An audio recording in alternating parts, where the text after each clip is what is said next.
រឿងខ្ញុំត្រូវចូលក្នុងកណ្ដាលដៃអាត្រីផ្ដាច់ការអេដមានសំដៅឈ្មោះតួអង្គប្រយើងហ្នឹងទៅជាវិនវិញដោយសារមានចំណាំឈ្មោះហើយនគររបស់គេទៅជាការីយ៉ូវិញ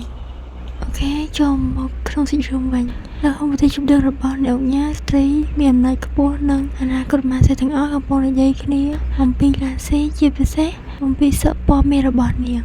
នៅក្នុងទ្វីបនេះសពពមេតែងតែនៅជាសពប្រាក់ហើយវាបង្ហាញពីវិតមន្តកាន់តែខ្លាំងឡើងដូច្នេះវាធ្វើឲ្យអនាគតម៉ាស៊ីទាំងអស់មានការចំណាននិងបច្ចេកនិជាខ្លាំងតែនោះឡាស៊ីបានបង្ហាញខ្លួន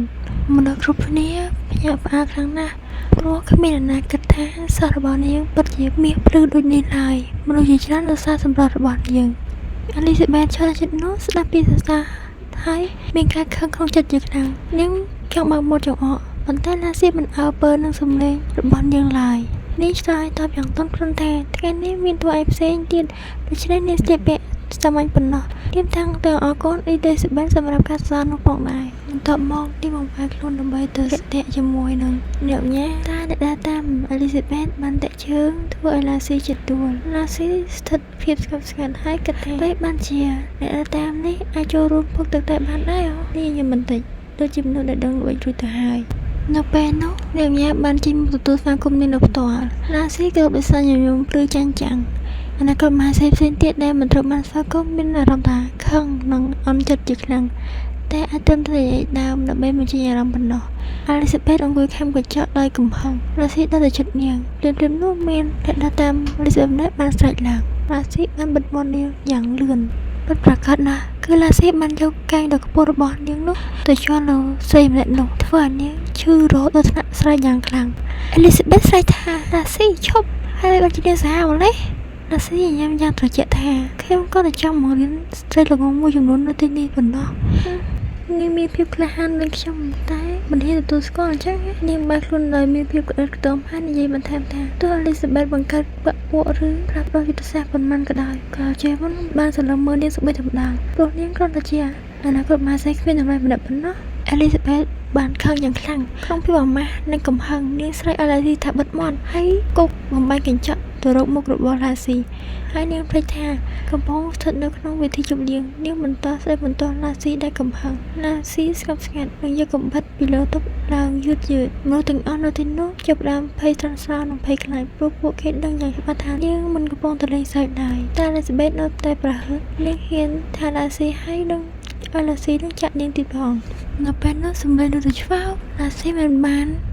ចាក់នាងទេប៉ុន្តែនាងគ្រាន់តែកាត់សម្លៀកបំពាក់របស់អេលីសាបេតហើយខ្ទេចខ្ទីប៉ុណ្ណោះអេលីសាបេតត្រូវបង្ខំឲ្យបិទបាំងខ្លួនដោយអាម៉ាស់ស្ត្រីផ្សេងទៀតស្រែកដោយភ័យខ្លាចទៅទាញការយកទៅដាក់ពីមនុស្សជុំវិញទាំងអស់ឡាស៊ីមើលនាងហើយនិយាយដល់ទៅជាក់ថាមើលទៅកញ្ចក់ទៅហើយរកខ្លួនឯងថាឲ្យបិទមាត់ទៅខ្ញុំមិនថែមថាទោះបីជាវ៉ុនអត់មានអារម្មណ៍ចំពោះនាងក៏ដោយគាត់មិននឹងការពារអនាគតម៉ាស៊ីដូចជាអេលីសាបេតឡើយនាងត្រូវតែការពារខ្លួនឯងក្នុងគូក្បាលឡាស៊ីលេចឡើងឆាកជីវិតអត្តការរបស់នាងពេលនាងត្រូវបានបង្ខំនឹងអាម៉ាស់ក្នុង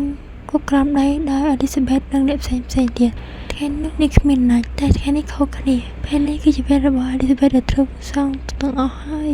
ឡាស៊ីនៅតែបន្តសម្ដែងយ៉ាងយឺតយ៉ាវធ្វើអេលីសាបេតអាម៉ាស់យ៉ាងខ្លាំងអេលីសាបេតអាចត្រឹមតែចាប់ទាញទៅលើពាក្យដែលត្រូវបានកាត់បិទបាំងខ្លួនមិនឲ្យបង្ហាញបន្ថែមទៀតមនុស្សជុំវិញខ្លួនខ្លះសើចហើយនិយាយថានាងសំទទួលបានបែបនេះហើយព្រោះនាងជាអ្នកចដាំបង្ករឿងមុនអេលីសាបេតត្រូវបាននាំចេញពីវិធីនេះយ៉ាងអាម៉ាស់មិនអាចនិយាយបីបានទៀតឡើយឡាស៊ីបង្វែរភ្នែកទៅមើលអនាគតម៉ាស៊ីទី6ខាមីឡាកំពុងញ៉ាំស្រាដោយទឹកមុខញញឹមពុតព្រាយ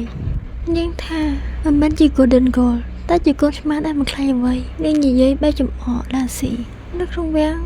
ជាមុនកំពុងអង្គុយក្នុងបន្ទប់ទទួលបានព័ត៌មានថាឡាស៊ីក៏ចូលរួមពិធីគូរកំណត់របស់អ្នកអង្គការដែរគាត់គិតថាតើនាងប្រព្រឹត្តដូចនេះនៅចំពោះមុខអនាគតម៉ាស៊ីទាំងអស់គាត់គិតហើយក៏បាននឹកឃើញដល់រូបភាពសពមេរបស់នាងលឺឡើងក្នុងចិត្តរបស់គាត់ពេលនោះជាវ៉ុនក៏បានមកដល់កម្មវិធីបន្ទាប់មកក៏ព្យាបាលយ៉ាងខ្លាំងពិធីនេះមិនទាន់បញ្ចប់ទេប៉ុន្តែមនុស្សភាគច្រើនបានចាក់ចេញរួចទៅហើយគាត់បានឃើញអេលីសាបេតត្រូវបានអ្នកបម្រើនាំឡើងរទេះសេះដែលមុខភ័យខ្លាចមានអ្វីកាត់ឡើងគាត់សួរអ្នកបម្រើម្នាក់ចង់បើកមុនអ្នកយាយប៉ុន្តែជាវ៉ុនបានបញ្ឈប់ភ្លាម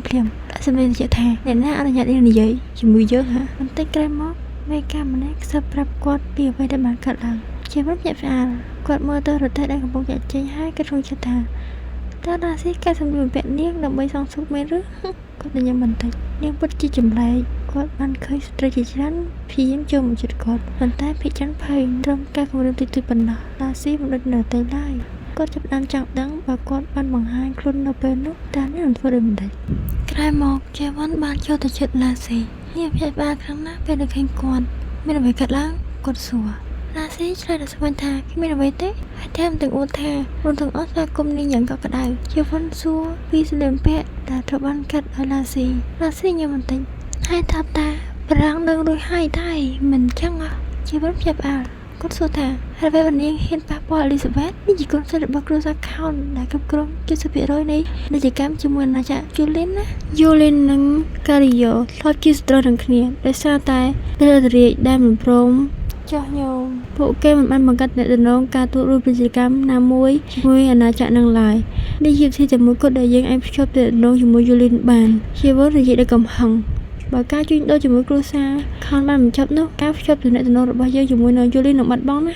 លើបែបនេះណាស៊ីមិនយកក្បាលឲ្យបង្ហាញទឹកមុខភ័យព្រួយហើយបានសុំទោសបន្តិចក្រោយមកស្នាមញញឹមរបស់នាងបានលេចលើបបោមាត់របស់នាងបើកភ្នែកមើលទៅគាត់ដោយភាពជឿជាក់ព្រះអង្គមិនចាំបាច់ពឹងពាក់លើពួកគេទៀតទេនាងនិយាយតិចព្រោះឥឡូវនេះព្រះអង្គមានខ្ញុំហើយបន្ទប់ស្ងប់ស្ងាត់ព្រៃទាំងពីរបានមើលមុខគ្នាទៅវិញទៅមកតែបង្ហាញអំណាចរៀងខ្លួនមនុស្សជុំវិញនៅទីនោះភ័យខ្លាចព្រោះឈាមនៅលើមុខរបស់ណាស៊ីហូរមិនឈប់ហើយព្យាយាមឲ្យអ្នករបួសមកព្យាបាលនាងប៉ុន្តែជេវ៉ាន់បានបង្ហាញភាពរឹងទទឹងហើយគាត់បានកោះវាដៃឲ្យពួកគេចេញហើយនិយាយយ៉ាងមាំថានាងអួតពេកហើយតើនាងចង់ឲ្យខ្ញុំវិនិច្ឆ័យទោសនាងនៅពេលនេះឬមនុស្សជុំវិញមានការរន្ធត់និងភ័យខ្លាចជីវិនក៏បាននិយាយថាគាត់មិនទាន់បានឃើញតម្លៃណាមួយនៃខ្លួននាងនៅឡើយទេឡាស៊ីឆ្លើយតបយ៉ាងមិនខ្លាចថាមិនយូរទៀតទេគាត់នឹងទទួលស្គាល់តម្លៃរបស់នាងបន្ទាប់មកនាងយកឈាមពីលើរបួសលើមុខរបស់នាងទៅលាបលើបមមាត់របស់ជេវ៉ាន់ហើយនិយាយស្រាលថាលោកគ្រាន់តែទៅរងចាំដល់ថ្ងៃនោះប៉ុណ្ណោះធ្វើឲ្យជេវ៉ាន់ស្រឡាំងកាំងនឹងទង្វើរបស់នាងជាខ្លាំងនៅពេលកំពុងព្យាបាលនាងគិតក្នុងចិត្តថាវត្តមានព្យាបាលរបស់អាណាចក្រការីយ៉ូពិតជាល្អទោះបីជាមិនមែនជាប្រទេសឯកទេសផ្នែកព្យាបាលក៏ដោយស៊ីងកំពុងតែជួបសម្អាតធំមួយខណៈពេលកំពុងគិតពីអ្វីមួយដែលបានកើតឡើងគាត់នឹកឃើញពេលដែលឡាស៊ី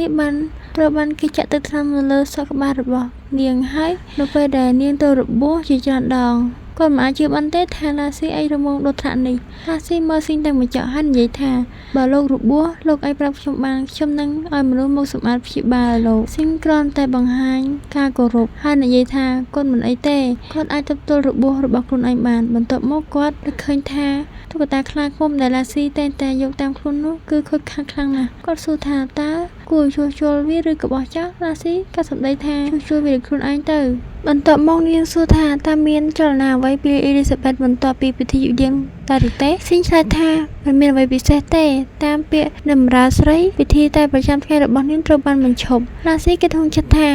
មិនអាចទ្រាំបានហើយឬគួរឲ្យធុញណាស់ឥឡូវនេះនាងគួរតែផ្ដោតលើការបន្ថយកំហឹងរបស់ជេវ៉ាន់ជាងព្រួយបារម្ភអំពីអេលីសាបេតនាងគិតថាត្រឹមតែដោះស្រាយជាមួយអេលីសាបេតម្នាក់ក៏ធ្វើឲ្យគាត់ខឹងទៅហើយដូច្នេះគួរតែស្ងៀមស្ងាត់មួយរយៈសិនអាវុធរបស់នាងគឺជាការចងចាំអំពីអតីតកាល10ឆ្នាំមុនទោះបីនៅជីវិតមុននាងត្រូវបានប្រើប្រាស់ក៏ដោយប៉ុន្តែនាងស្គាល់ព័ត៌មានអំពីកិច្ចការនានានៅទ្វីបយ៉ាងច្បាស់នៅពេលដែលត្រូវបានចាប់ទៅតែកុកខារីយ៉ូនាងត្រូវបានកាត់ផ្តាច់ព័ត៌មានទាំងអស់ប៉ុន្តែក្រោយត្រឡប់ទៅបេរីដោយសារតែជំនួយរបស់ស៊ីងនាងបានតាមទាន់ព្រឹត្តិការណ៍ភាគច្រើនឡាស៊ីនិយាយសើផៃអរគុណស៊ីងភ្ញាក់ផ្អើលហើយគិតថានាងអរគុណគាត់ពីការជួសជុលតុក្កតាដូច្នេះគាត់និយាយថាគាត់នឹងជួសជុលតុក្កតាផ្សេងទៀតឲ្យនាងផងដែរឡាស៊ីគិតថានាងមានព័ត៌មានជាច្រើនអំពីអនាគតនៃអាណាចក្រខារីយ៉ូប្រទេសនេះត្រូវបានប្រទេសជិតខាងខ្លាចជានិច្ចនៅកណ្ដាលព័ត៌មានជាពិសេសអត្រាបច្ចុប្បន្នជេវ៉ាន់ត្រូវបានគេមើលថាជាមនុស្សសាហាវនិងគ្មានមេត្តាគាត់មាននារីជាច្រើនសម្រាប់គោលបំណងការទូតក្នុងនោះអាណាចក្រយូលីនរបស់អេលីសាបេតមានទំនាក់ទំនងមិនល្អជាមួយខារីយ៉ូតាំងពីសម័យអធិរាជមុននៃខារីយ៉ូគឺជាជនផ្ដាច់ការម្នាក់តែ ដែលតែងតែមានបំណងចង់លុកលុយយូលីនជាញឹកញាប់ប៉ុន្តែជាវុនឲ្យបង្កើតទំនាក់មិត្តភាពជាមួយយូលីនព្រឹត្តិការណ៍មួយបានកើតឡើងនៅពេលដែលកំពុងគិតនឹងរៀបចំតុក្កតាក្លិកឃុំជាច្រើនឡាស៊ីបានឃើញតុក្កតាមួយមានរាងដូចស្ដេចនាងនឹកឃើញព្រឹត្តិការណ៍មរណភាពរបស់ស្ដេចយូលីននៅជីវិតមុនប្រសិនបើនាងប្រើព្រឹត្តិការណ៍នេះឲ្យបានល្អនាងអាចបង្កើតទំនាក់ការទូតមួយដែលរឹងមាំជាងការមានវត្តមានរបស់អេលីសាប៊ែតឡាស៊ីបានឲ្យស៊ីងនឹងទៅសូមអនុញ្ញាតឲ្យនាងចេញពីរាជវាំងបន្ទាប់ពីគាត់ជួយយកតុក្កតាចប់ស៊ីងយល់ព្រមភ្លាមនៅពេលដែលគាត់មើលទៅឡាស៊ីគាត់បានញញឹមតាមមិនដឹងខ្លួននៅពេលនោះអ្នកយាមម្នាក់កំពុងរាយការណ៍ទៅជាវនអំពីគ្រោះមហន្តរាយមួយផ្សេងទៀតនៅអាណាចក្រខេសិនដើម្បីដោះស្រាយបញ្ហាខ្វះខាតទំនិញជាវនត្រូវស្វែងរកដៃគូពាណិជ្ជកម្មថ្មីគ្រូសានិតក៏បានសួរអំពីអនាគតមហាសេដ្ឋីទី6 ខាមេឡាជាញឹកញាប់ផងដែរជាវិនបញ្ជាឲ្យអ្នកយាមស្វែងរកទំនិញបន្ថែមមិនថាជាមិត្តឬសត្រូវក៏ដោយបន្ទាប់មកគាត់ក៏អង្គុយធ្វើការជាធម្មតាប៉ុន្តែរូបភាពរបស់ឡាស៊ីបានលេចឡើងក្នុងខួរក្បាលគាត់ភ្លាមគាត់នឹកឃើញពេលដែលនាងបានយកឈាមមកលាបលើបបោមាត់របស់គាត់ពេលនឹកឃើញចឹងហើយជាវុនបានផ្ទុះសំណាច់សើចជាខ្លាំងមិនយូរប៉ុន្មានឡាស៊ីត្រូវបានហៅមកជួបជេវុននាងបានរំពឹងថានឹងត្រូវបានមកហៅមកជួបភ្លាមបែបនេះឡើយជេវុនគិតថាទីកន្លែងដែលឡាស៊ីចង់ទៅនោះគឺអាណាចក្រយូលីនដែលជាប្រទេសកំណើតរបស់អេលីសាប៊ែតគាត់អង្គថាវាមិនអាចជារឿងចៃដន្យបានទេជេវុនសួរនឹងថានាងទៅធ្វើឲ្យនៅយូលីនហ្នឹងរាល់ពេលដែលគាត់ខឹងនាងតែងតែបង្ហាញមុខស្ងប់ស្ងាត់ដដែលតាស៊ីញញឹមហើយនិយាយថានាងក៏នឹងស្ថិតនៅយូលីនមួយយប់ប៉ុន្តែបើការងាររបស់នាងមិនចប់ឆាប់នាងនឹងត្រឡប់វិញភ្លាមនាងបន្ទាប់មកនាងសូមអនុញ្ញាតចាកចេញប៉ុន្តែជេវុនបាននិយាយថាគាត់នឹងទៅជាមួយនាងភាពនោះធ្វើឲ្យនាងភ្ញាក់ផ្អើលយ៉ាងខ្លាំងពេលឃើញមុខនាងមានអារម្មណ៍តានតឹងជេវុនសួរថាមានបញ្ហាអីឡាស៊ីធ្វើជាសប្បាយចិត្តដល់និយាយថានាងរីករាយណាស់ដែលអាត្រេកទៅជាមួយនាងមេកាម្នាក់បានប្រាប់ជេវុនថាគាត់មានការណាត់ជួបត្រូវចូលរួមពិធីជប់លៀងមួយណាប៉ុន្តែជេវុនមិនខ្វល់នឹងគាត់ទេហើយគាត់និយាយថាការវិភាគគាត់គឺមានញឹកណាស់ណាក៏មិនអាចសម្រេចចិត្តជំនួសគាត់បានដែរមនុស្សទាំងនោះនាំគ្នាភ័យខ្លាចហើយសុំទោសភ្លាមឡាស៊ីគិតក្នុងចិត្តថាមិនគួរជឿទេជេវុនចង់ទៅជាមួយខ្ញុំមកនាងគិតថាតើគាត់មានបំណងអ្វីប៉ុន្តែមិនយូរប៉ុន្មាននាងញញឹមវិញគិតថាវាជារឿងល្អព្រោះនេះធ្វើឲ្យនាងកាន់តែស្និទ្ធស្នាលជាមួយជេវុនបានកាន់តែងាយដំណឹងថាជេវុនបានចេញពីរាជវាំងជាមួយនឹងឡាស៊ីបានលើទៅដល់អេលីសាប៊ែតនឹងធ្វើឲ្យនាងខឹងជាខ្លាំងមនុស្សគ្រប់គ្នានិយាយថាការចេញដំណើរនេះដូចជាការដំណើរក្រឹតឃុំអញ្ចឹងព្រោះមុននេះជេវុនមិនធ្លាប់ចេញក្រៅជាមួយអនាគសមហាសេនាម្នាក់ទេដូច្នេះគ្រប់គ្នាគិតថាគាត់មានអារម្មណ៍ចំពោះឡាស៊ីហើយទៅដល់ផ្ទះសំណាក់មួយនៅជាអាណាចក្រយូលីនឡាស៊ីភ្ញាក់ផ្អើលនៅពេលដឹងថានាងនិងជេវុននឹងទៅស្នាក់នៅក្នុងបន្ទប់តែមួយនាងសួរថានេះជាបន្ទប់គេងរបស់ឈ្មោះយើងមែនទេដំរាមម្នាក់ឆ្លើយថាជេវុនជាអ្នកស្នើឲ្យរៀបចំបន្ទប់មួយសម្រាប់ពួកគេទាំងពីរឡាស៊ីស្ងប់ស្ងាត់ដោយការភ្ញាក់ផ្អើលជេវុនសួរថាតើនាងមិនពេញចិត្តទេឡាស៊ីនិយាយដោយស្ទាក់ស្ទើរថាហេតុអ្វីបានជាបែបនេះចឹងឡាស៊ីគិតក្នុងចិត្តថាហេតុអ្វីបានជានាងគិតថានាងនឹងមានបន្ទប់ផ្ទាល់ខ្លួនការញ៉ាំអាហារជាមួយគ្នានឹងឥឡូវត្រូវចែករំលែកក្រែគេជាមួយគ្នាទៀតធ្វើឲ្យនាងអៀនមុខឡើងក្រហម